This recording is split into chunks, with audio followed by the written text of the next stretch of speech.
அந்த பக்கத்தில் ஒரு கிராமத்தில் நான் பிறந்தேன். பிறந்த போது எங்கள் வீட்டில் எல்லாரும் ரொம்ப சந்தோஷம், ரொம்ப நாளைக்கு பிறகு ஒரு பொங்கல் பிள்ளை பிறந்திருக்கா அப்படின்ட்டு. ஆனால் அடுத்தலாம் பார்க்கும்போது எனக்கு பார்வை, அதாவது கண்ணில் விரியே இல்லை, ஐபால் இல்லை. அதனால எங்க தாத்தா என்ன பண்ணிட்டாங்கன்னா, இந்த பொண்ணை எப்படியாவது கொண்டு போட்டுருவாங்க பிளான் பண்ணிட்டாங்க. ஏன்னா பொங்கல் பிள்ளையா இருக்கிறதுனால இது கல்யாணம் ஆகாது, வீட்டில் வச்சுக்க முடியாது, சாபம் அப்படின்ட்டு.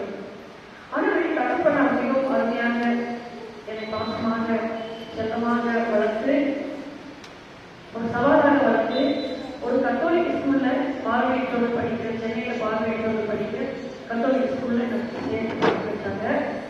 நான் நல்ல முறையில் படித்துக் கொண்டிருந்தேன். ஸ்கூல்ல, கிளாஸ்ல, அப்புறம் எல்லாத்துலேயும் ஃபர்ஸ்ட் மார்க் வாங்கிட்டு இருந்தேன். சேட்டை பண்ணுறதுலையும் ஃபர்ஸ்ட் மார்க் வாங்கிட்டு இருந்தேன். குறுக்கு பண்ணுறதுலையும் ஃபர்ஸ்ட் மார்க் வாங்கிட்டு இருந்தேன். படிக்கிறதுலையும் ஃபர்ஸ்ட் மார்க் வாங்கிட்டு இருந்தேன். கொஞ்சம் காலேஜில் போக போக ஃபிக்ஸ் என்றதான ஒரு வியாதி எனக்கு அட்டாக் பண்ணிச்சு. ஃபிக்ஸ்னா தெரியுமா? இழுப்புன்னு சொல்லுவாங்க, காக்கா வயசு சொல்லுவாங்க, இழுப்பு. அப்படி வரும்போது எனக்கு ஞாபகம் இருக்காது, நான் எங்க இருக்கிறது தெரியாது, நான் படிச்சதெல்லாம் மறந்துடும். இப்படி போக போக போக எனக்கு என்னுடைய நிலைமைகள் மாறி என்னால் எக்ஸாம் எழுத முடியாது, மார்க்குகள் குறைய ஆரம்பிச்சது. என்னுடைய எல்லாமே குறைய ஆரம்பிச்சோடனே எங்கள் பிரின்சிபல் சொல்லிட்டாங்க, இனிமேல் நீ படிக்க முடியாது, வீட்டுக்கு போயிட்டு சொல்லிட்டாங்க. ஆனால் எங்கள் தகப்பனா இல்லை இல்லை, எப்படியாவது கஷ்டப்பட்டு இல்லை படிக்கணும், கஷ்டப்பட்டாலும் படிக்கணும், நீங்கள் அங்கேயே ஸ்கூல்லே வைங்க அப்படின்ட்டு. அதன் பிறகு எங்கள் தகப்பனாருக்கு ஒரு யோசனை இருந்தது. எங்கள் அப்பா சொன்னாங்க, நம்ம ஊர் பக்கத்தில் ஒரு சபை இருக்குது, அது அந்த பாஸ்டர் யாருன்னா நம்மளுடைய ஃப்ரெண்டு தான், அவருக்கு கேன்சர் வியாதி அந்த வியாதினால ஆண்டு ஜோம் இருக்கிறாரு, அதனால நீ போய் ஜோம் பண்ணு, உடம்பு வியாதியில் ஜோம் பண்ணிட்டு சொல்லிட்டு தேவனை அறியாத ஒரு என்னோட தகவலாக சொன்னாங்க. 1990 வருஷத்துல நான் போய் அப்படிதான் ஜோம் பண்ணேன். என்னமோ நீங்க ஆண்டவர் சொல்றாங்க, உயிருள்ள தேவன் சொல்றாங்க, கேன்சர் வியாதிகளுக்கு போகணும்னு சொல்றாங்க, பொய் சொல்றாங்க எல்லாரும். ஆனால் அது உண்மையானால் நான் ஒரு 3 நிபந்தனையை போட்டேன். அதுல சரியாயிட்டீங்கன்னா, மீன் பண்ணிட்டீங்கன்னா நான் நம்புவேன் சொல்லிட்டு ஆண்டவருக்கு மேல நான் 3 என்ன சொல்றது நிபந்தனையை போட்டேன். முதல் வருஷம் எனக்கு ஃபிக்ஸ் வரலன்னா நான் சர்ச்சுக்கு போக ஆரம்பிப்பேன். 2வது வருஷம் எனக்கு ஃபிக்ஸ் வரலன்னா உண்மையான தேவன் என்பதை நான் உணர்ந்து கொள்வேன். 3வது வருஷம் எனக்கு ஃபிக்ஸ் வரலன்னா நான் ஞானஸ்தானத்துக்கு சொல்லிட்டேன். எனக்கு கிறிஸ்துவ பிரியமானவர்களே, அந்த நாள் ஜோமன் நாள் இருந்து இன்னைக்கு வரைக்கும் அந்த ஃபிக்ஸ் வருவதற்கான அறிகுறி கூட இல்லை. ஆமை சொல்ல மாட்டீங்களா? நான் நிப்பாட்டிக்கலாமா நினைக்கிறேன். ஏன்னா நீங்க எவ்வளவு சந்தோஷமா ஆமை சொல்லுங்க. ஆமென். ஃபிக்ஸ் வரல, இன்னைக்கு வரைக்கும் வரல. உங்களுக்கு எல்லாருக்கும் தெரியுமா ஃபிக்ஸ் எவ்வளவு பெரிய உண்மையான வியாதி அப்படின்ட்டு? அந்த வியாதி நான் என்னைக்கு ஜோம் பண்ணணும், அப்ப நம்ம தேவன் எவ்வளவு அருமையான தேவன் பாருங்க. பொறுத்தவரைக்கும் பண்ணல, நான் நிபந்தனை போட்ட ஆர்வத்தினால. ஆனால் எங்க நிபந்தனையை கேட்டு கர்த்தர் அந்த நாளில் சோதித்தார். அது பிறகு 93வது வருஷத்துல நான் என்னுடைய 12th எக்ஸாம் எழுத முடிச்சிட்ட உடனே எங்க அப்பாவுக்கு ரொம்ப சந்தோஷம். என் பிள்ளை நல்லா படிச்சுட்டா, நல்லா எக்ஸாம் எழுதாது, நல்ல மார்க் வாங்கிட்டான்னு சொல்லிட்டு டிப்ளமோ இன் கர்நாடிக் மியூசிக், அதாவது மியூசிக் அல்ல பாட்டு கற்றுக்கிறது 3 வருஷம் ஒரு காலேஜ் இருக்குது. அதில் நான் படிச்சேன்னா டீச்சர் கோர்ஸ் பண்ணிட்டேன்னா எனக்கு பாட்டு டீச்சர் வேலை கிடைக்கும். அது மாத்திரமில்லை, எங்கள் அப்பாவுக்கு ஒரு பெரிய அடுத்த ஆசை என்னன்னா, நான் பெரிய மியூசிக் டைரக்டர் ஆகணும், பங்களா வாங்கணும், கார் வாங்கணும், வீடு வாங்கணும், இப்படி பெரிய பிளான் பண்ணிக்கிறாங்க. அதுக்காக காலேஜ் அப்ளை பண்ணிட்டாங்க. ரொம்ப நாள் இன்டர்வியூ எப்போ போகிற வழியில் எங்கள் ஸ்கூலில் விட்டுட்டு போனாங்க. அப்பா இன்டர்வியூ எப்போ அப்படின்னு போகிற வழியில் ரோடு கிராஸ் பண்ணும்போது ஒரு பைக் அழைச்சி போயிட்டாங்க. கீழே விழுத்தாங்க. இங்கேதான் அடி, வேற எங்கேயும் அடிக்கல. பைக்கில் காலம் எடுத்து விழுந்துலாம் உங்களுக்கு தான் போனாங்க. ஆஃபீஸில் அப்பா வச்சுட்டாங்க. எங்கள் ஸ்கூல் எக்ஸாம்ஸ் கூப்பிட்டு போகிறாங்க. அந்த இடத்துல எங்கள் எக்ஸாம்ஸ் ஒரு ஃபைல் என்னன்னா, இங்கே போனால் இந்த இது அண்ணாங்க சும்மா என் வண்டி முன்னாடி கீழே விழுத்தாரு, தற்கொலை பண்ணிட்டாருன்னு சொல்லி அந்த ஸ்கூட்டர் மேன் கேஸ் டைப் பண்ணி போயிட்டாரு. ஆனால் என்னுடைய எக்ஸாம் கொடுத்துட்டு அப்படிலாம் கிடையாது. எங்கள் ஸ்டூடெண்ட்ஸ் தான் நாங்கள் அனுப்பணும், இன்டர்வியூ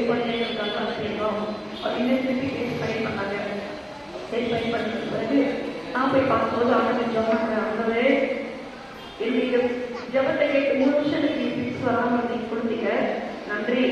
ஆனா இப்போ அப்பாவோட உயிரை திருப்பி கொடுத்தீங்கன்னா நாங்கள் எல்லாம் சேர்ந்து ஞாபகம் சொல்லி ஆண்டவரை நான் கேட்டேன். ஆனால் அது அவங்க சித்தம் இல்லை அப்படிங்கிறவங்களே நான் ஜெபம் பண்ணி இருக்கும்போதே அப்பா இறந்து போனாங்க. என்னை அதிகமாக நேசிச்சு எங்க அப்பா, உலகமே எங்க அப்பா தான். என் உயிர் எல்லாமே, என் உயிர், என்னுடைய துடிப்பு எல்லாமே, என் சுவாசம் எல்லாமே எங்க அப்பா தான். அம்மா தான் இருந்தாலும் அப்பா தான் எனக்கு எல்லாமே. இறந்து போன பிறகு மீண்டும் ஆண்டவரை எடுத்து விலகி போக ஆரம்பிச்சேன். ஆண்டவருக்கு எனக்கு தொடர்புலாமே போச்சு, கிறிஸ்தவர்களுக்கு எனக்கு பிடிக்காமே போச்சு. இந்து சாமி கும்பிடவங்களே பார்த்தாலும் இருப்பேன், யாரை பார்த்தாலும் ஒரு விதமான விளர்ச்சி, ஒரு விதமான எரிச்சல், மனுஷன் எல்லாருமே இருந்தா நம்ம போயிடுவாங்க அப்படிங்கிற ஒரு இன்ஃபீரியாரிட்டி காம்ப்ளெக்ஸ்ல தாய் மனப்பான்மைகளை நான் வர ஆரம்பிச்சேன். காலேஜில் இருந்துச்சு, நான் காலேஜில் படிக்க ஆரம்பிச்சேன். ஃபர்ஸ்ட் இயர் இருந்தது. செகண்ட் இயர்ல நான் ஆர்கெஸ்ட்ரா தெரியும், ஒரு ரோட்லாம் அந்த ப்ரோக்ராம் சினிமா பாடலாம் பாடுவாங்க, கச்சேரி பண்ணுவாங்க, அந்த பாடல்கள் நான் பாட ஆரம்பிச்சேன். ஒரு கையில் மைக் இருக்கும், ஒரு கையில் கூல்ட்ரிங்க்ஸ் பாட்டில் இருக்கும். பாட்டில் இருக்கிற கூல்ட்ரிங்க்ஸ் குடிச்சு பாட ஆரம்பிச்சேன். ஏன்னா லேடிஸ் வாய்ஸ் யாருமே இந்த நாடகம் தான் போகும் அந்த டைம்ல. அதனால பாடுவேன், நல்லா பாடுவேன். புகழ் கிடைச்சது, பொண்ணால் கிடைச்சது, காசு கிடைச்சது, எதையுமே நான் அனுபவிக்க இஷ்டம் இல்லை. ஏன்னா எங்க அப்பா என் கூட இல்லை. என் விருப்பம் மாற்றி எல்லாத்தையும் அப்பாவுடைய வாழ்க்கை எல்லாத்தையும் நிறைவேற்றிட்டு இருக்கிறேன். ஆனால் அதை பார்த்து அப்பா இல்லைங்கிறதுனால நான் அவங்க எதையுமே அக்செப்ட் பண்ணிக்க எனக்கு மனசு இல்லை. 3ஆவது வருஷம் படிக்கும்போது ஒரு மொழிக்காரருக்கு என்னை பற்றி அறிவு மாற்றி யாரும் சொன்னாங்க, இந்த பொண்ணு பேக்டர் ஆகிட்டா அப்படின்னு. அவரை தேடி வந்து ஹாஸ்பிட்டலில் வந்து என்னை பார்த்து பேசி எனக்கு ஒரு குடும்பத்தாளி கூட பேசாங்க, படிச்சு காட்டுறது, தேடி படிச்சு காட்டுறதுக்காக. ஏன்னா நான் 12th முடிக்கிற வரைக்கும் அங்கே மிஸ்லாம் இருக்குது. காலேஜ் படிக்கும்போது தேடி படிச்சு எக்ஸாம் எழுதினாதான் நான் டிப்ளமோ அவார்டு வாங்க முடியும், diploma in computer technology award வாங்க முடியும். அப்போ தேடி படிக்கிறதுக்கு ஒரு கண் பார்வையில் நபர் வேணும், அதுக்கு ஒரு ஃபேமிலியே சொன்னாங்க. அந்த குடும்பத்தோடு எழுத ஆரம்பிச்சேன். அந்த ஊர் எப்படின்னா போவேன், படிச்சுட்டு நான் வந்துடுவேன், போவேன், பாடம் படிச்சுட்டு வந்துடுவேன், அவ்வளோதான். ஆனால் என்னை அவங்க அதிகமாக நேசிக்க ஆரம்பிச்சாங்க.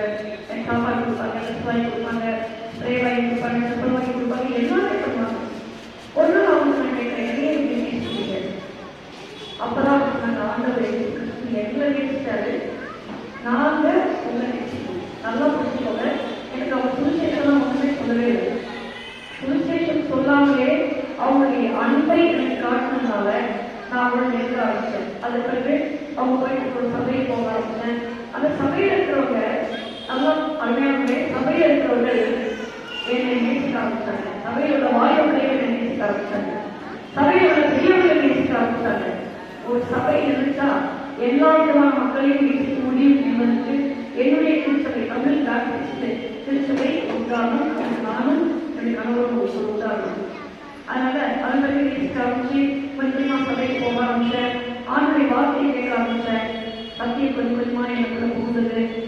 அப்போ மனசுல ஒரு பயம், ஐயோ நான் ஆர்கெஸ்ட்ரா பாடிட்டு இருக்குமே, சபைக்கு போயிட்டு இருக்குமே, ஏதாவது உதவி சரி பண்ண முடியும்.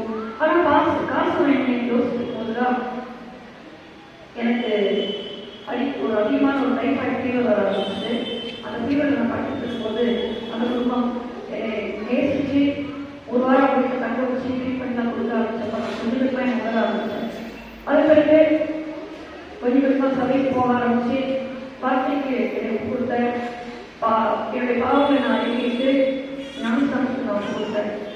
ஞானஸ்தானத்துக்கு ஒப்பு கொடுத்தது பிறகு நான் என்னுடைய நிலைமைக்கு நான் மாற மாட்டேன். ஏன்னா அப்பாவுக்கு நான் சொன்ன காரியத்தை சொல்லியிருக்கீங்களே, அதனால பாடி 95 நான் ஞாபகம் 96வது வருஷம் என்னுடைய கல்லூரி வாழ்க்கை முடிந்தது. அது பிறகு அடுத்த ஹையர் ஸ்டடி படிக்கணும்னு யோசிக்கும் போதுதான் அந்த ஊழியர்களை பார்த்து சொன்னாங்க, இல்லை நீ உன்னை போல அழிஞ்சு கொண்டிருக்கிற ஆத்மாக்களுக்கு நீ என்ன பண்ணணும், சுவிசேஷத்தை சொல்லணும் அப்படின்னு. அதுக்கு முன்னால நான் என்ன பண்ணேன், ஜிபிஎஸ் வாக்கிய வாக்குத்த அவசரங்கள் அவருடைய சாட்சியெல்லாம் கேட்க ஆரம்பிச்சேன். ஹேமந்த் அக்காவுடைய பாடல்கள்லாம் நான் கேட்க ஆரம்பிச்சேன். இன்னும் இதுக்கிடையில இந்த சகோதரனுடைய சொன்ன உடனே எனக்கு ரொம்ப கோவம் வந்துச்சு. நீங்க எப்படி எனக்கு பார்த்து ஊழியர் செய்யலாம் சொல்லலாம், நான் ஊழியர் செய்ய முடியாது. அவங்க சொன்னாங்க சரி ஓகே. அது போல் அழிந்து போய் கொண்டிருக்கிற பாதையற்ற ஆத்மாக்களுக்கு சுவிசேஷம் சொல்றதுக்கு ஆண்டவரை தெரிந்து கொண்டார்கள். நான் புரிஞ்சுட்டேன். அது வந்து முழு நேர ஊழியர்களுக்கு ஒப்புறது ஞானஸ்தானம் எடுத்து முதலாவது குரல் ஆண்டவருக்காக போடுறேன். அதன் பிறகு முழு நேரமாக ஊழியம் செஞ்சுருந்தேன். முழு நேரமாக ஊழியம் செஞ்சுருந்தேன். அந்த நாட்களில் தங்குறதுக்கு இடம் இல்லை, ஹாஸ்டல் இல்லை. நான் நடுவோடு நீங்கள் நிறைய பேர் ஃபோன் பண்ணியிருக்கிறேன். இன்னைக்கு ஒரு நாளைக்கு வீட்டில் தந்துக்கலாம், இன்னைக்கு ஒரு நாளைக்கு வீட்டில் தந்துக்கலான்னு கேட்குறேன். நிறைய பேர் இடம் கொடுக்குறாங்க, கொஞ்சம் இடம் கொடுக்க மாட்டாங்க. அப்படியாக எனக்கு சிந்தனை நடந்தது. எங்கள் வீட்டில் இருக்கவங்களாம் என்னை ஒரு மாதிரி பார்க்க ஆரம்பிச்சாங்க. நீ கிறிஸ்டின் ஆகிட்ட, உனக்கு கண்ணூர் தெரியாது, நீ இப்படிலாம் இருந்தால் எப்படி? சில பேர் வந்து அதை அக்செப்ட் பண்ணிட்டாங்க, சில பேர் அக்செப்ட் பண்ணலை. ஆனால் இதை பற்றி கவலைப்படாமல் தேவனுக்காக வைராகமாக வாழ ஆரம்பித்தேன். அந்த பாடலையே ஆனந்தம் எனக்குள் கிடைத்தது. என் வாழ்க்கையே மாற ஆரம்பிச்சது. தேவனை சொன்ன பிறகு ஆரம்பித்த வாழ்க்கை விட்டேன், அப்படி பாவ வாழ்க்கை விட்டேன்.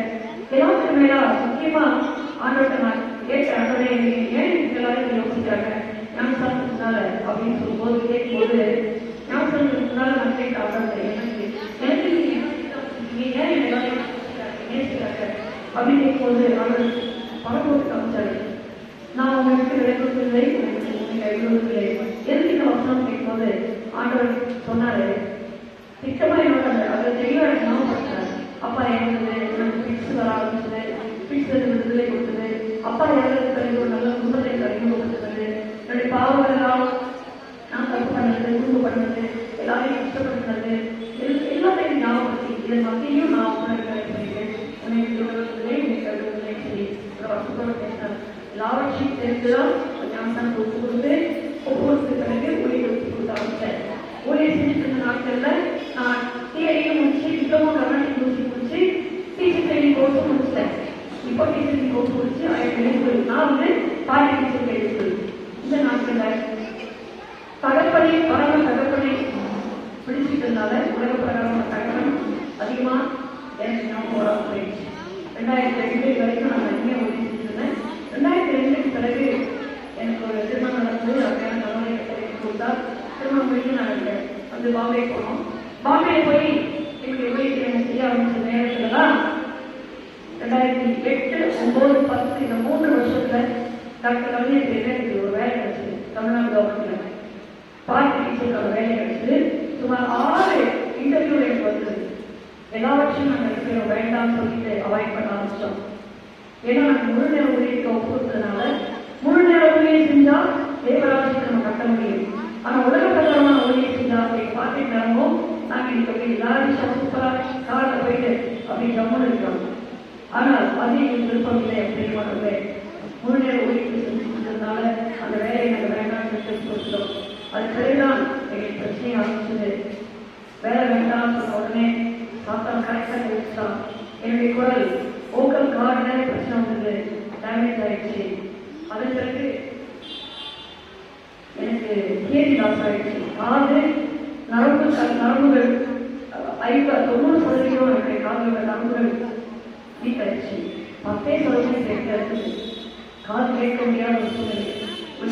தெரியுமா தெரியல, பாஸ்டருக்கு அப்புறமா எக்ஸ்பிளைன் பண்ணுவாங்க. 2 காதையும் நான் மிஷின் போட்டுருக்கேன். இந்த காதில் இருக்கிற விஷயம் நான் கழிக்கிட்டேன்னா நீங்கள் பேசுறதோ பாஸ்டர் பேசுறதோ எனக்கு ஒன்றுமே தெரியாது. இந்த உலகத்தில் கிடையாது. இது வந்து யாருக்கு அபிதாபத்துக்காகவும் நான் சொல்லணும்னு நினைக்கிறேன். தீர்மானவர்களே, நீங்கள் எத்தனை பேர் இந்த கவனிக்கையும் எனக்கு தெரியாது.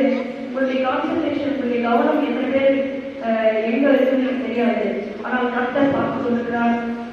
பார்வை இல்லாத இந்த சூழ்நிலையும், பாடவே முடியாத இந்த சூழ்நிலையும், காதல பிரச்சனையாக இருக்கிற இந்த சூழ்நிலையும் தேவனுக்காக வாழ்ந்து கொண்டிருக்கிறோம். தேவனுடைய ஊழியத்தை செய்து கொண்டு வருகிறோம். தேவனுடைய ராஜ்யத்தை கட்டி கொண்டு வருகிறோம். பார்வை உள்ள நீங்க, நல்லா பாய்கள் பாடங்கள் நீங்க, காதுகள் நல்லா கேட்டு வசனத்தை கேட்டு முடிகிற நீங்க, பைபிளை படிக்கக்கூடிய நீங்க என்ன சொல்றீங்க? கிறிஸ்துவ பிரியமான சபையை உங்க பாஸ்டர் சொல்லி இந்த வார்த்தையை நான் பேசுறது நீங்க யாரும் தப்பா நினைச்சு வேண்டாம். நிச்சயமாக அல்ல. இது தேவையின் சத்தம். கடைசி காலத்தில் வாழ்ந்துட்டுள்ளோம். நம்மளை பார்த்து இன்னைக்கு ஆண்டவர் வந்து கேள்வி கேட்டாங்கன்னா உங்களை ஒவ்வொருத்தையும் பார்த்து தனித்தனியாக என்னுடைய எண்ண வரதுக்கு ஒரு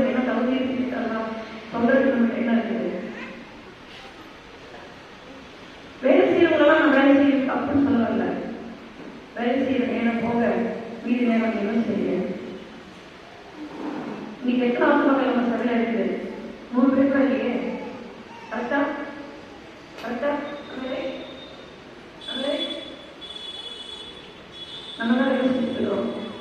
நம்ம அருகாமையில் இருக்கிறவங்க பார்த்து என்ன சொல்றோம்? விளையாடுறோம், பேசுறோம், ஜாலியாக இருக்கிறோம் அப்படி இல்லை. எப்படியாவது அவரை பார்த்து சொல்லணும். உங்களுக்கு முன்னால ஆண்டு சத்தம் கேட்டுக்கொண்டிருக்கிறது. உங்க ஊர்ல கடைசி காலத்துல வாழ்ந்துருக்கிறோம். பாஸ்டர் மாத்திரம் அவங்க பொறுப்பு இல்லை, பாஸ்டருடைய ஃபேமிலி மாத்திரம் நம்ம பொறுப்பு இல்லை, நம்ம எல்லாத்துக்கும் பொறுப்பு தான். என்னையும் சேர்க்கலாம்.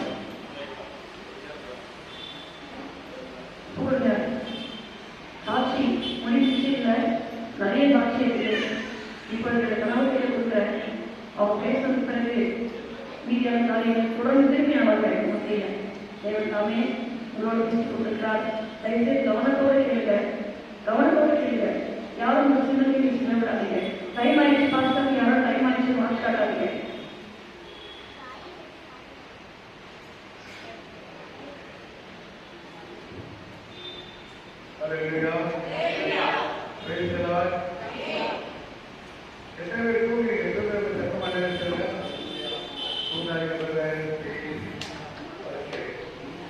ஆண்டவர் வெற்றிகரமாக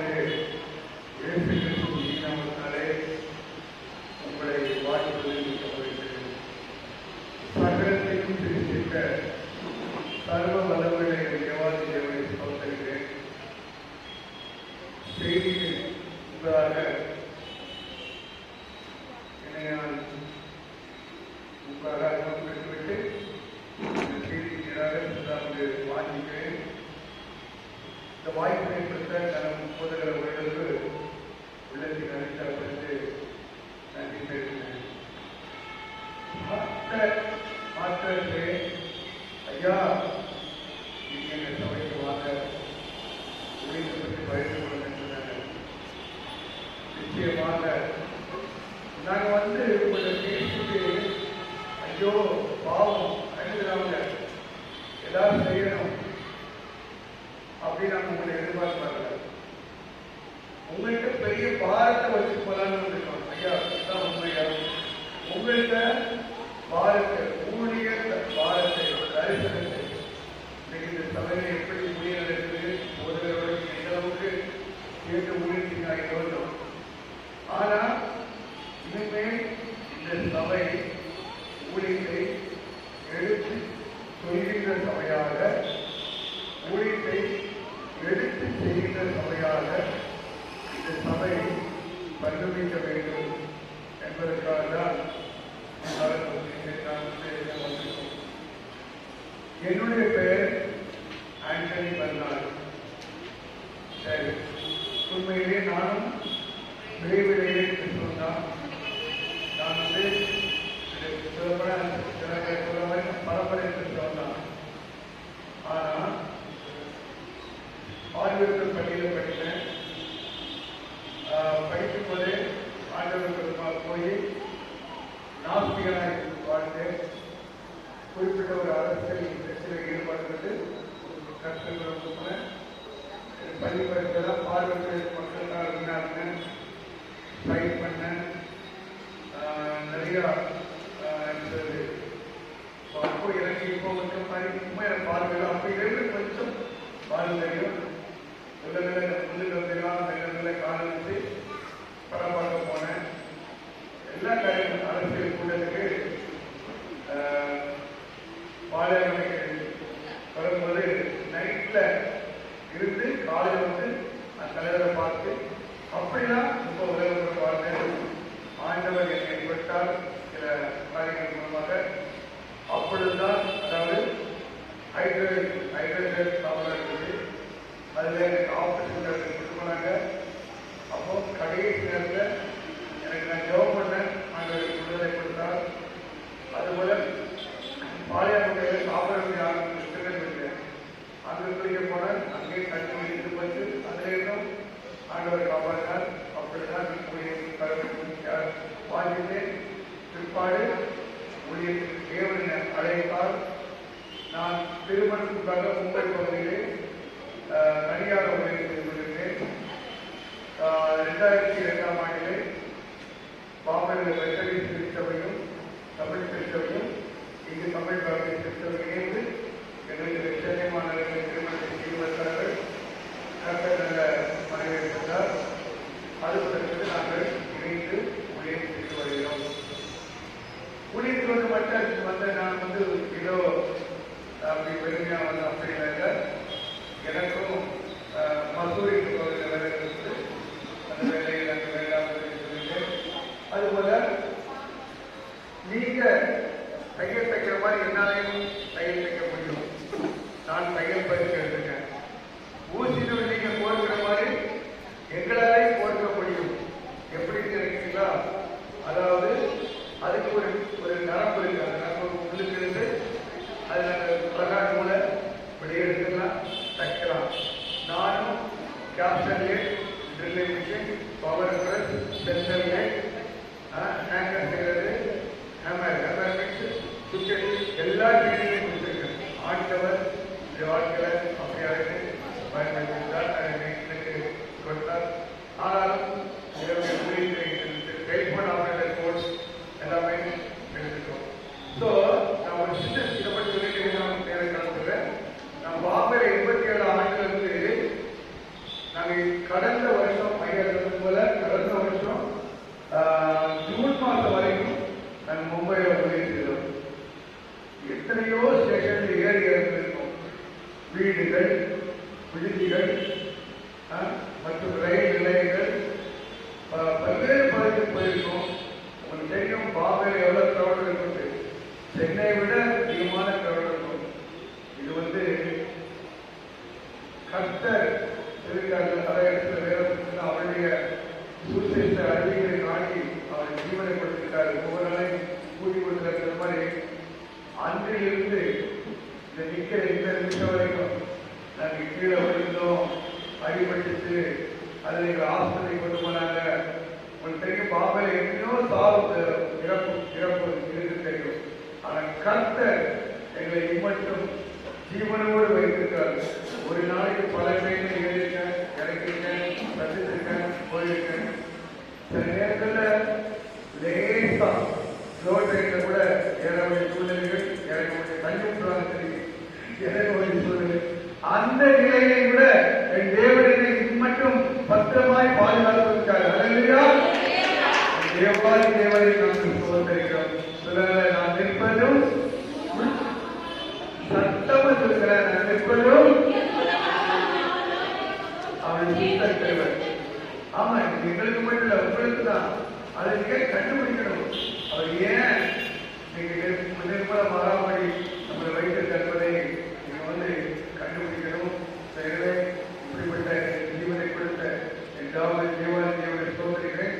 நாங்கள் இருக்கிற ஊழியர்னா பாதித்தவர்களை சேர்ந்து சந்திக்கிறோம், சூழ்நிலை அறிவிக்கிறோம்.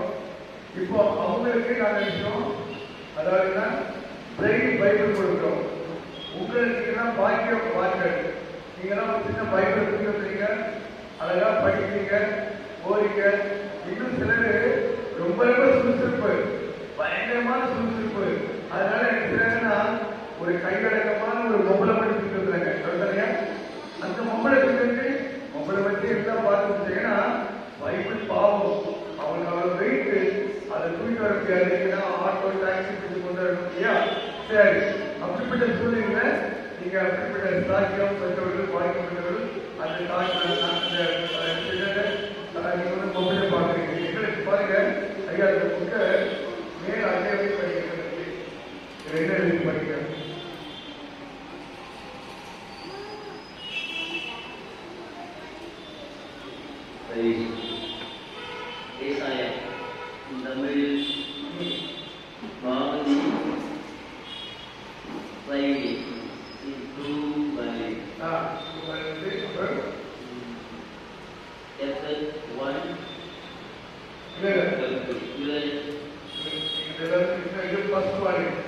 பாருங்க, இதை ஏசாயா புக்கு.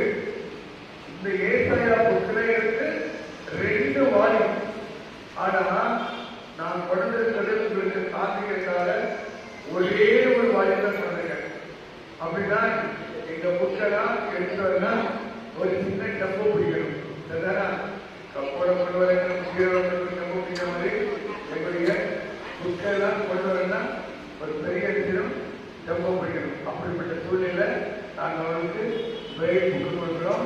அதுபோல நீங்க மட்டுமா மொபைல் பார்ப்பீங்க, எங்கள் மக்களுக்கு நாங்கள் டாக்கிங் பைபிள், அதாவது படிக்க தெரியாதவங்களுக்கு எழுத தெரியாதவங்களுக்கு பேசும் வேதாகமம் என்று இருக்கிறது. அதை நான் பிற்பாடு காமிக்கிறேன். எனக்கு நேரம் கடந்து போயிடுது. நீங்கள் ஆர்வலை பிற்பாடு பார்க்கலாம். அது படிக்கிறோம். அதுபோல நாங்கள் அவர்களுக்காக தெரிவித்து வருகிறோம். அவர்களை நிச்சயம்னா சபைகளுக்கு அனுப்புகிறோம். ஆனால் சபைகள் பாகுபாடு எந்த சபையாக இருக்கலாம், அது பெரியவர் சபையாக இருக்கலாம், சூரியனை சேர்த்து அதாவது கத்தோலிக்கை தவிர மற்ற திருச்சபை எல்லா திருச்சபையும் அனுப்புகிறோம். அதனால் நான் சொல்ல வரல, இந்த மேட்டபடி அதனால அப்படி சபைகளுக்கு அனுப்புகிறோம். அதன் மூலமாக அவர்கள் ஆண்டவரை ஏற்றுக்கொள்வார்கள். அவர்கள் அந்த சபை போதகர்கள் மூலமாக ஞானஸ்தானம் பெறுகிறார்கள். இதுதான் நாங்கள் செய்கிற ஊழியம். விடுதிகள், மருத்துவமனைகள், ரயில் நிலையங்கள் எல்லா இடத்துலையும் சந்திக்கிறோம். அப்புறவு பார்வையிட்ட குழந்தைகள் அவங்க ஸ்கூலுக்கு நாங்கள் சேர்த்து விடுறோம். அப்புறவு நல்ல நடுத்தர வேலை பார்வையிட்ட தொழில்முறைகளை சேர்த்து விடுறோம். டாக்கிங் பைபிள் பேச்சு வேதாந்தத்தின் மூலமாக அவர் ஆண்டவரை ஏற்றுக்கொள்கிறார்கள். நாங்கள் அவர்களுக்காக நிச்சயம் நடத்துகிறோம், கூடுதல் நடத்துகிறோம். இப்படியாக ஏவனம் நாங்கள் ஊழியர் நடத்தி வருகிறோம். இதன் மூலமாக அநேக ஞானஸ்தானம் எடுத்திருக்கிறார்கள். மும்பை பகுதியில் கூட இங்கும் கூட கிட்டத்தட்ட ஒரு 15 பேருக்கு மேல மிஷனரிகள் ஆயிருக்காங்க. சரிங்களா? மிஷனரிகள் ஆயிருக்காங்க, ஊழியர்கள் ஆயிருக்காங்க. அதுக்காக சொல்லுங்கள். இப்பொழுது நாம் தொடர்ந்து இந்த ஊழியத்துக்காக ஜெபிகள் கட்டலாமே நம் ஒவ்வொருவரை ஆசிர்வாதி கண்களை மூடி கைகளை கூப்பி இறைவனை நோக்கி பிரார்த்திப்போம். எங்கள் கண்மணி பெருமாயை கற்றாலே அடியுடைய வாயின் வார்த்தைகள் இந்த இடத்தை குறித்து கொண்டிருக்கிற ஒவ்வொருடைய நிறுவனம் ஞானம் சமூகத்தை பிரதியாக இருப்பதாக இறையேற்றில் அனுபவிக்க சகோதரர்களே, இந்த நாள்ல உலகத்துல இன்னைக்கு நிறைய பேர் ஊனமுற்றவர்களாக பிறந்திருக்காங்க. ஏன் ஐயா ஒரு வார்த்தை சொன்னாங்க, ஓகே அப்படி ஏன் பிறந்திருக்காங்க நீங்களாம் யோசிக்கிறீங்களா?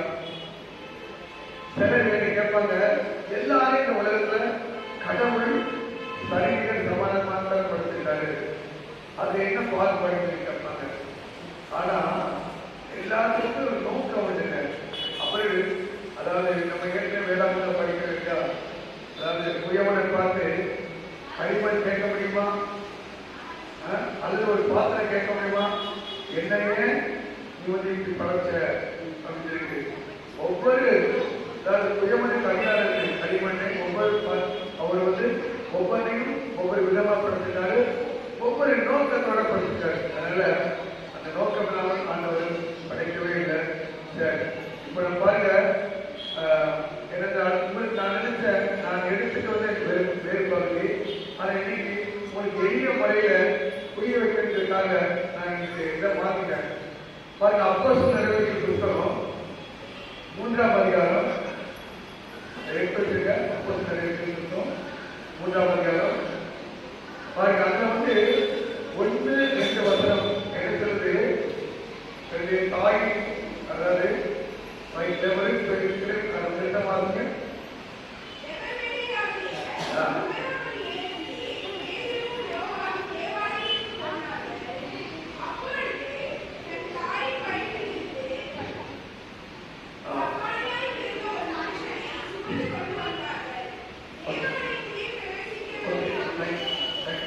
பாருங்க, தேவாலயத்துக்கு அதாவது முன்னாடி தன்னுடைய தாய் வயிற்றுல சப்பானியா ஒரு மனுஷன் பிறந்திருக்கான், அதாவது ஊனமற்றவனா பிறந்திருக்கான். அப்போ இந்த மனுஷன் பிறந்திருக்கானே, இதனுடைய நோக்கம் என்ன? அது இவங்களுக்குள்ள யார் உருவாக்குறாங்க? யார் காரணம்? 4 வருடங்கள். யார் காரணம்? 4 வருடங்கள். இந்த வசனம்லாம் புரிஞ்சுக்கிறீங்க. இது உங்களுக்கு கண்டிப்பா தேவைப்படும். இந்த வசனம்லாம் நீங்க புரிக்கணும். அதனால சொல்றது யாத்திராகம 4:18. சரி, அது என்ன சொல்லிருக்குது?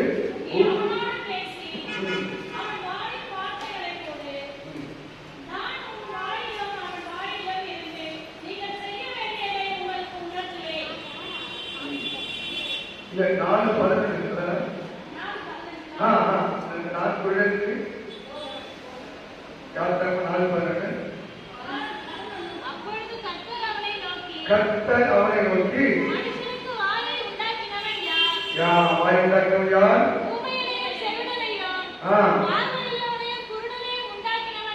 ஆமா.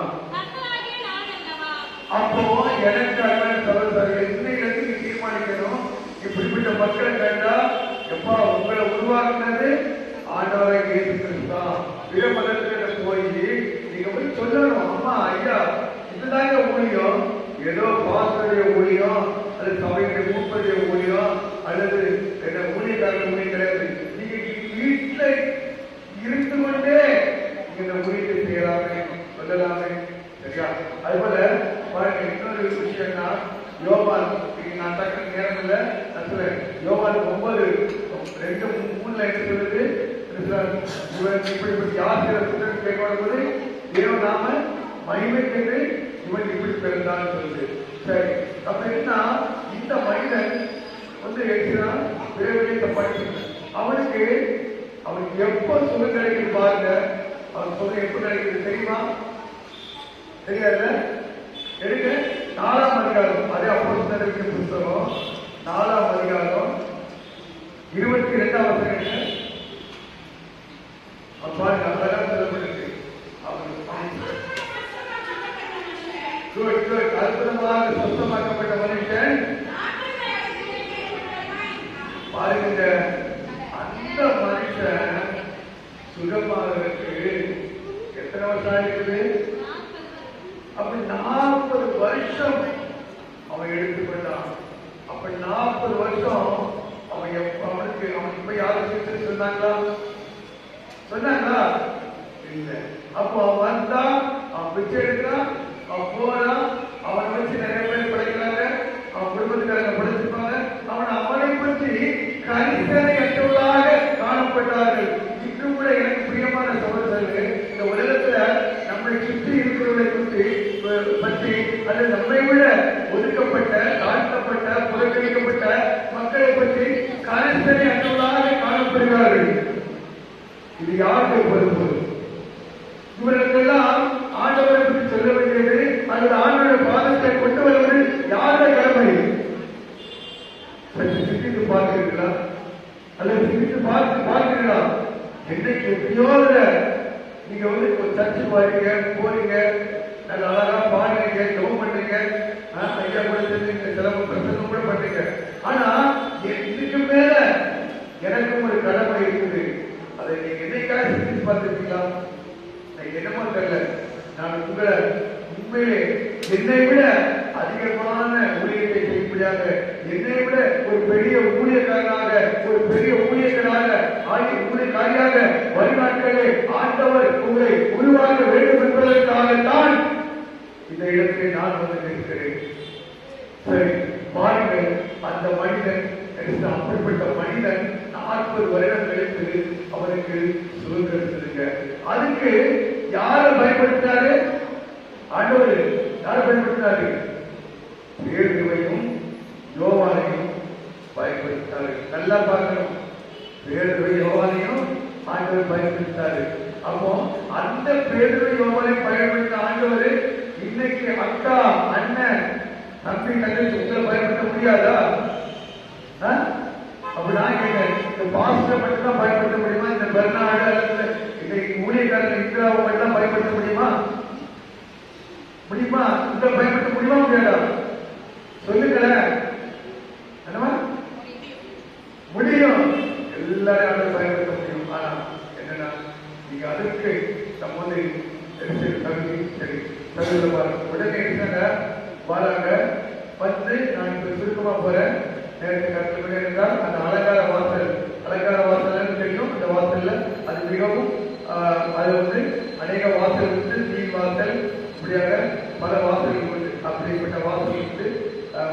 அது இவரு அலங்கார வாசல உட்கார்ந்துருக்காங்க. அந்த விஐபி போறக்கூடிய இடம் கேட்கறாங்க. அந்த இடத்துல பேர் விஜய் கவாட்டிய வச்சா பிச்சை தான் கேட்கறான். அவன் என்ன கேட்கறான்? பிச்சை கேட்கறான். ஏதாவது கிடைக்கும் அப்படின்னு ஒரு எதிர்பார்ப்பு இருக்கு. அவ்வளவுதான். அவங்க எங்களை நோக்கி பாருங்கிறார்கள். இவங்க அவங்களை உற்று பார்க்கிறார்கள். என்ன கிடைக்குன்னா அவங்க எங்களை உற்று பாருங்க, நோக்கி பார்க்கிறாங்க. சரி, இந்த இடத்துல கை வச்சுட்டு இன்னொரு வசனத்தை எடுத்து பாருங்க. சரிதானா? அது என்னன்னு புரிஞ்சிடும். அப்போஸ்தலர்களுடைய புத்தகம் 14ஆம் அதிகாரம் 9 பாருங்க. அப்போஸ்தலர்களுடைய புத்தகம் சீக்கிரம் ஆமா ஓகே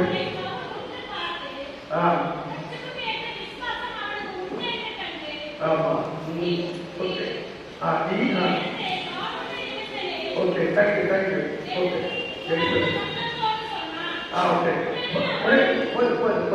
இப்ப என்னன்னா அவரிடத்தில் ரட்சிப்புக்குரிய விசுவாசம் உண்டு என்று கண்டான். அந்த நாட்களில் கூட அநேக ஊனமுற்றவர்கள், பார்வையற்றவர்கள், கால்களெல்லாம் இருந்தாங்க. ஆனா எல்லாருக்கும் சோர்வடைந்து சொல்ல முடியுமா? இயேசு கிறிஸ்து இந்த உலகத்துல வாழ்ந்தாரு, அது கூட நிறைய பேர் எல்லாருக்கும் சோர்வடைச்சதா இல்ல. ஆனா தேவன் யாரை சொல்லல.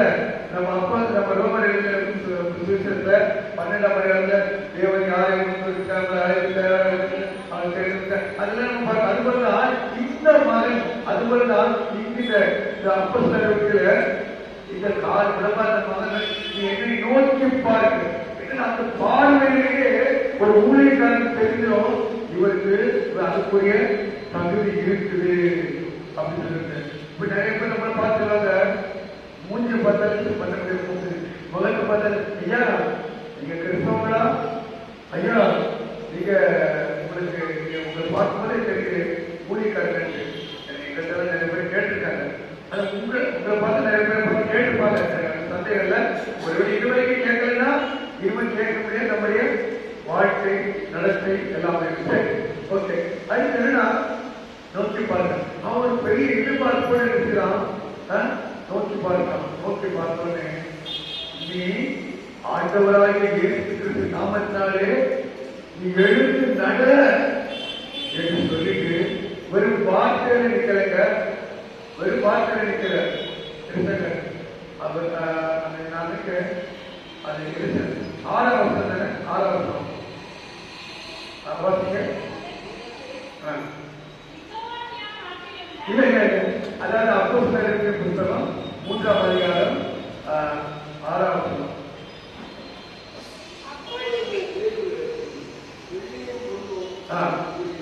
ஆமா பாருங்க, நீ கேட்கிற மாதிரி வெள்ளி, காசு, பணம், துட்டு சொல்றாங்க இல்லையா, எல்லாம் என்கிட்ட ஒண்ணு இல்லப்பா. என்ன வேலை, நான் ஊழியக்காரன், நான் என்ன ஆண்டோட சீசன். நீ எதிர்பார்க்கிற மாதிரி உங்களுடைய பெரிய எதிர்பார்ப்பு எங்களுக்கு இல்லை என்று சொல்லி ஐயா வாசிங்க.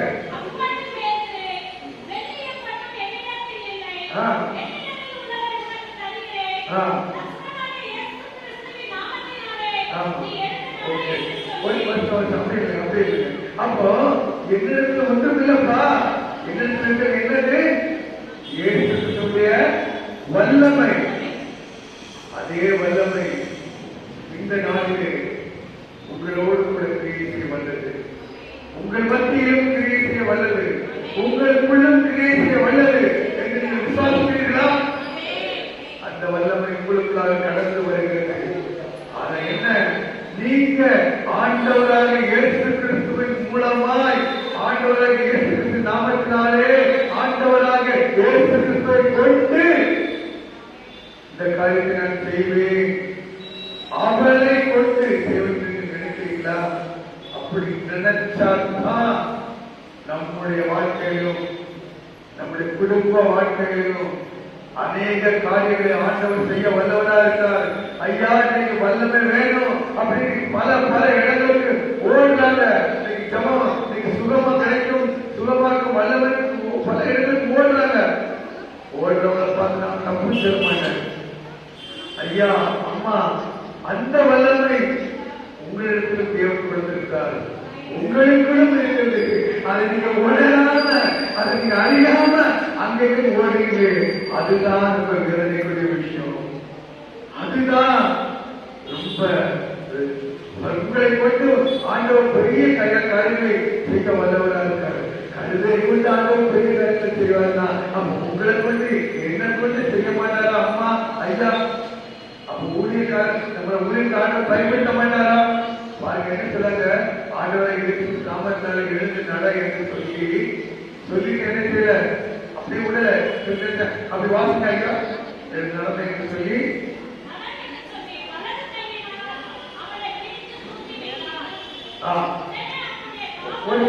வலது கையால அவரை என்ன தூக்கி விட்டாரு. இன்னைக்கு இந்த விஷயத்த வர கண்ணு திராமல கையை பிடிக்கிறவங்களுக்கு, ஊனமுட்டவங்கள கையை பிடிக்கிறவங்களுக்கு வெட்கப்படுறாங்க. நீங்க வெட்கப்படாதீங்க. நீங்க வெட்கப்பட்டா சுவிசேஷம் சொல்ல முடியாது. அவர் தொடர்ந்தால் சுவிசேஷம் சொல்ல முடியாது. இது நீங்க மட்டும் இல்ல, ஆண்டவர் மார்க் டைம்ல நானே சொல்றேன். மார்க் எழுதிய சுவிசேஷம் 8ஆம் அதிகாரம் 23ஆம் அதிகாரத்துல இயேசு கிறிஸ்து என்ன செஞ்சாரு? ஒரு கிராமம், ஒரு கல்வி கிராமம், ஒரு பாலைவனத்தோட கிராமத்துக்கு வெளியே கூட்டு போனாரு. கிராமத்துக்கு அவர் சும்மா கூட்டு போயிருப்பாரா? அப்படி இழுத்து போயிருப்பாரா? அப்ப ஆண்டவர் அவரோட பேசியிருப்பாரு, சம்பாதிச்சிருப்பாரு, எவ்வளவு காரியத்தை சொல்லியிருப்பாரு, அவனை விசுவாசத்தை எவ்வளவு வளர்த்திருப்பாரு இல்லையா? யோசிப்பாரு. ஆண்டவர் இந்த காரியத்தை தான் செய்யறது உங்களையும் என்னையும் அழைத்து இருக்கிறார். அதன் சிறப்பு மறந்துருக்காரு. அவங்க மறந்து பூச்சி விட்டாங்க. இதுதான் முக்கியமான காரியம். அன்னை தெரசா கீழே கிடக்கிறவங்க தூக்கி விட்டாங்க. அவங்க பெரிய சுவிசேஷத்தை சொல்லல. அது போல எங்களுக்கும் யாரும் நிறைய சுவிசேஷங்கள் சொல்லல. ஏன்னா நிறைய கேள்வி எப்போ கஷ்டப்படுத்தேன். அதான் அப்படிதான். அப்படி அவங்க அன்பை தான் காமிச்சாங்க. அது போல பிராக்டிக்கல் சொல்வதை விட செயல்தான் நமக்கு கிரியை இல்லாத விசுவாசத்தோட இருக்கிறது. கிரியை இல்லாத பிரசம் விசுவாசிக்க அப்படிங்கிற காரியங்கள் எல்லாமே கிரியைகள் இருக்கணும். ஒண்ணுமே இல்லை. அப்போ ஆட்கள் செஞ்சு உடனே கையை பிடிச்சிட்டு கூப்பிட்டவனே, அப்போ கீழே இருந்தவன, கீழே கிடந்தவன ஒதுக்கப்பட்டவனாக, புறக்கணிக்கப்பட்டவனாக இருந்த அந்த மனிதனை அவங்க ஒரு மனிதனாக உருவாவதற்கு, ஒரு விசுவாசியாக உருவாவதற்கு, ஒரு கருத்துடைய பிள்ளையாக உருவாக்கு அவர் 2 பேர் சேர்ந்து பாடுபட்டாங்க. எடுத்துதான் அவன் அப்படியே அவன் கையை பிடிச்சு தூக்கிடுவானே நம்ம அவன் பேசுறாங்க. அப்படியே அவன் இருக்கிறான், நிற்கிறான். விசுவாசத்தினால இருக்கிறான், நிற்கிறான். அப்படி காலை எப்படி கட்டி பார்க்கிறான். இவங்க கற்பனை இருப்பாங்க. இதெல்லாம் நம்ம விளையாட்டு சமத்துல நிற்கிறான், அப்படி நடக்கிறான், அப்படி குதிக்கிறான். குதிச்சு ஓடி தேவனை குதித்து கொண்டு அவன் எப்படி பாடிப்பான்? எப்படி பாடிப்பான் தெரியுமா? புதுகலம் கொண்டாட்டமே சன்னிதானே, புதுகலம் கொண்டாட்டமே சன்னிதானே, பாவமெல்லாம் தீர்த்தது. அந்த பாட்டு தெரியுமா உங்களுக்கு? அப்போ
கட்டப்பட்டிருந்த மகன், கட்டப்பட்டிருந்த மனிதன் விடுதலை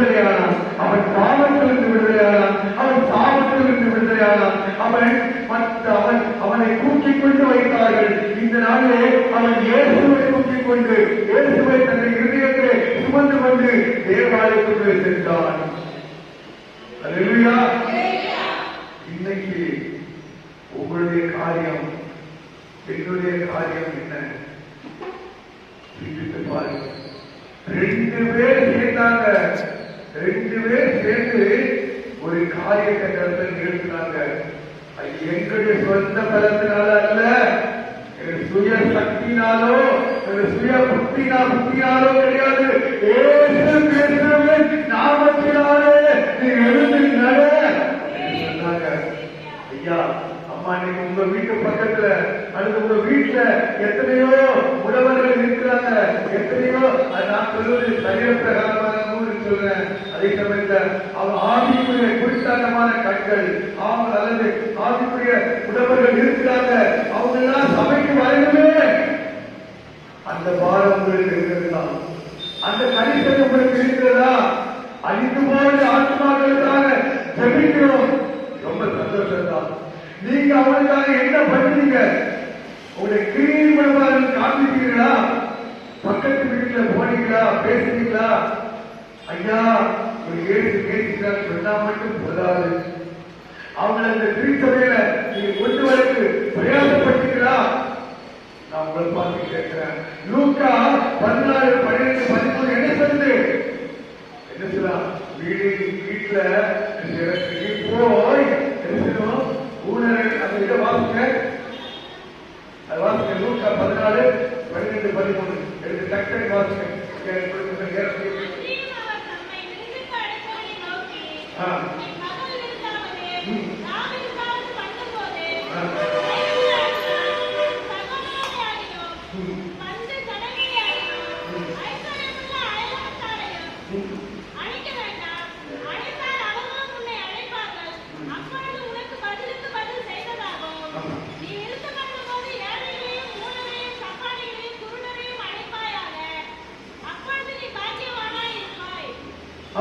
அப்படின்னா என்ன பண்றது? அந்த திருமணம் சத்திரமா இருக்கலாம், அது மண்டபமா இருக்கலாம். ஏன் இதுவும் ஒரு மண்டபம் தான் இல்லையா? ஆனா நம்முடைய வீடுகளுக்கு அப்படி வீடுனா நம்முடைய ஆலயத்துக்கு யாரெல்லாம் கூட்டு வரணும்? புரிஞ்சவங்களுக்கு வீட்டிலே கூப்பிடுங்க. ரொம்ப சந்தோஷம். அப்ப நம்ம ஆலயத்தை இன்னும் இடமளிக்கிறது. இந்த ஆலயம் நிலப்படுமே. இது போதகர்களுக்கு பிரயாசம் பண்ணா போதுமா? உங்களுடைய காரியம் என்ன? அம்மா, சகோதரனே, சகோதரியே, உங்களுடைய காரியம் என்ன? இந்த நாள்ல நம்ம ஒரு தீர்மானிப்போம். என் சபை நிரம்பி வழிய வேண்டும். நம்ம எப்படி தோங்கணும்? என் பாத்திரம் நிரம்பி வழியணும். என் குடும்பத்தை ஆசாரம் வேணும். எனக்கு நிறைய நான் நினைக்கிறது, நான் விரும்புறது எல்லாம் எனக்கு கிடைக்கணும். நான் விரும்புவது அது ஜீவன் வரைக்கும் அப்படிதான் நம்ம நினைக்கிறோம். ஆனா அழிக்கும் போது ஆத்மாக்களை பற்றி என்னைக்காவது கவலைப்பட்டிருக்கீங்களா? ஆனா வேதாவசனம் என்ன சொல்லுது? ஒரு ஆத்மா மனம் திரும்பும் பரலோகத்துல சந்தோஷம் இல்லையா? சந்தோஷம் இருக்குது. எவ்வளவு சந்தோஷம்? மிகுந்த சந்தோஷம். அது அளவே இல்லை. அப்ப நமக்கு இல்லை அப்படின்னா ஒருவேளை இன்னைக்கு நீங்க தீர்மானம் எடுத்து நீங்க எடுத்துக்கிறோம். எங்களுடைய திருச்சபை நிறைவதற்கு, எங்களுடைய திருச்சபை நிரம்பி வழிவதற்கு நான் என்ன செய்ய வேண்டும்? வீதியிலே கிடைக்கிறவர்களை இப்படியா ஊனமுற்ற பார்வைக்கப்பட்ட அவர்கள் ஆத்மாதாங்க. உங்க முன்னாடி பிடித்திருக்க பெருநாளும் ஒரு ஆத்மாதான். என்னுடைய பார்வை விளையாடுறது ஆத்மாதான். எனக்கு திருச்சல் சொல்லி ஆண்டவர்கள் கொள்வதற்கு அவங்க எவ்வளவு பிரயாசப்பட்டிருப்பாங்க. எனக்காக இப்படியாக உடமாக இருக்கிறவங்கள நினைச்சாங்க. ஆண்டவர்களை கொண்டு வந்தவர்கள் பிரயாசப்பட்டாங்க. அப்போ என்னன்னா அதுபோல நம்ம இன்னைக்கு பாருங்க, அப்படிக்க முடியும் பாருங்க. நிறைய போயிட்டே இருக்கலாம். நான் பாருங்க, இன்னைக்கு ஆண்டவர் இருக்கிறாரு. அன்னைக்கு பேசுவையும் யோகனையும் பயன்படுத்துவது போல இன்னைக்கு உங்களை பார்த்து கேட்கிறார், யார் எனக்காக போவார்? யார் என் காரியமாய் போவார்? அவன் சொல்றான் இன்னைக்கு லாஸ்ட் ஐக்கியமாய் சொல்ற அன்னைக்கு, ஆண்டவரே என் சகோதரர் 5 பேர் இருக்காங்க, அவங்க அழிந்து போயிட்டு இருக்காங்க, அவங்களுக்கு நீங்க அனுப்புங்க. இந்த பரலோகத்தை யாரையாவது அனுப்புங்க. அவங்க போய் அவங்க சிஸ்டர் அறிவிக்கும், மனம் திருப்பட்டும். கிடையவே கிடையாது.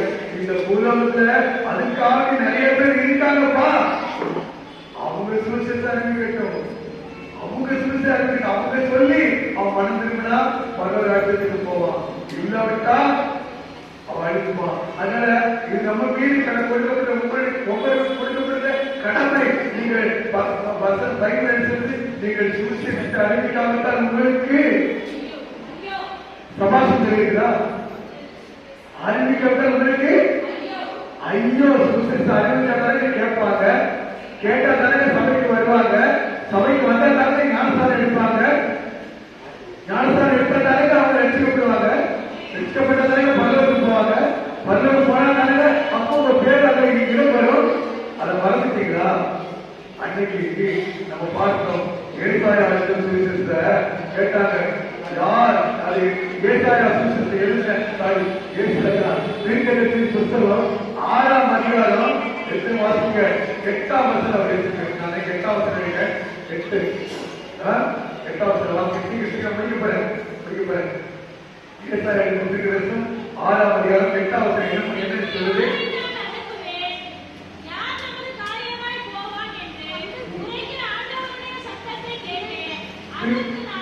திரும்ப வாசிக்க சத்தமா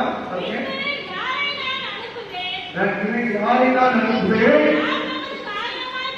யார் நமது காரியமாய் போவார்? அந்த உரைக்கிற சத்தத்தை நீங்களும் கேட்டீங்க, எல்லாரும் கேட்கிறீங்க, கேட்டு கூட அப்புறம் அதுக்கு பதில் வந்து அதற்கு நான் பாருங்க. அம்மா வேதத்தை வாசிக்கிற அம்மா நீங்க சொல்லிட்டீங்க, இதோ அடியே இருக்கிறேன், என்னை அனுப்பும் என்று. அப்ப இந்த நாள்ல இந்த வேதாகமத்தை அந்த பைபிளை பார்க்கிற, வாசிக்கிற, கேட்கிற நீங்க எல்லாருமே என்னை அனுப்பும். அடுத்தவங்களை அனுப்புங்க, எங்க பாஸ்டர் அனுப்புங்க, எங்க பாஸ்டர் மகன் அனுப்புங்க, எங்க பாஸ்டர் மகள் அனுப்புங்க, அல்லது வேற ஊழியக்காரர்கள் அனுப்புங்க, என்னை அனுப்பும் என்று. இந்த நாளில் கூட ஆண்டவரே இந்த சிறைச்சாலை மக்கள் மத்தியிலே ஊழியம் செய்வதற்கு, ஊனமற்ற மக்கள் மத்தியிலே ஊழியம் செய்வதற்கு, பார்வையற்ற மக்கள் மத்தியிலே ஊழியம் செய்வதற்கு, மருத்துவமனையிலே ஊழியம் செய்வதற்கு, வீதியிலே சுற்றித் திரிகிற மக்கள் மத்தியிலே ஊழியம் செய்வதற்கு என்னை அனுப்பும் ஆண்டவரே என்றே என்று அவர் சொல்லுவார். நீங்கள் என்றே சொல்லி உங்க பேரை நீங்கள் அதை போட்டு இந்த நாளை தீர்மானிக்க, நீங்க ஆத்மா ஆண்டவருக்காக ஆத்மாக்கள் ஆதாயப்படுத்துங்க. ஒரு 2 பேரும் பிரயாசப்பட்டு ஒரு மனுஷன் ஆண்டோடைய ராஜ்யத்துக்கு வருவதற்கு அவங்க பிரயாசப்பட்டு ஆண்டோடைய ராஜ்யத்தை கொண்டு வந்தது போல நீங்க ஒவ்வொருவரும் பிரயாசப்படுங்க. கடைசியா சொல்ல, சில்லறை கொடுத்தால் கல்லறை வரையலாம் பிடிக்கணும், ஆனால் ஆண்டவராக இயேசு கிறிஸ்துவை கொடுத்தால் நித்தியமான வாழ்க்கை அவர்கள் பெற்றுக் கொள்வார்கள். நித்திய சுகத்தை அவர்கள் பெற்றுக் கொள்வதற்கு இந்த நாளிலே நாங்கள் முடிவெடுப்போம், பிரயாசப்படுவோம், புறப்படுவோம். ஆண்டோடைய ஊழியத்தை செய்வதற்கு இந்த நாளிலே நம்மை அழைக்கிறார். நீங்கள் ஆண்டவரை யாரை அனுப்பு, என்னை அனுப்பும் என்று என்றே எனக்கு சொல்வது, என்னை அனுப்பும் என்று சொல்லி அந்த தீர்மானத்தோடு கண்களை மூடி கைகளை கூப்பி இந்த நாளை கேட்க வசனத்தை தியானித்து, ஆண்டவரே யாரை நான் அனுப்பியிருக்கிறேன், என்னை அனுப்பும் என்று சொல்லி உறுதி எடுத்துள்ளாக, நிலைத்திருப்பதாக, ஆண்டவர்களாக அந்த நாளில் சீசர்கள் சென்றது போல இந்த நாளிலே சபையிலே தனித்தோ சேர்ந்தோ குழுவாகவோ சேர்ந்து ஊழியம் செய்வேன், சபையை நான் வலுப்படுத்துவேன், நிறைய படத்திற்கு நினைவு வழங்கப்படுவேன் என்று நீங்கள் தீர்மானம் எடுத்து நீங்கள் செல்லுங்கள், சொல்லுங்கள், ஆத்மாக்களை ஆண்டவர்களாக வெல்லுங்கள். கர்த்தர் பெரிய காரியங்கள் செய்வார். நாளை எவரோடு கூட இந்த பாடலை கேட்டு இந்த செய்தியை கர்த்தர் தாமே ஒவ்வொரு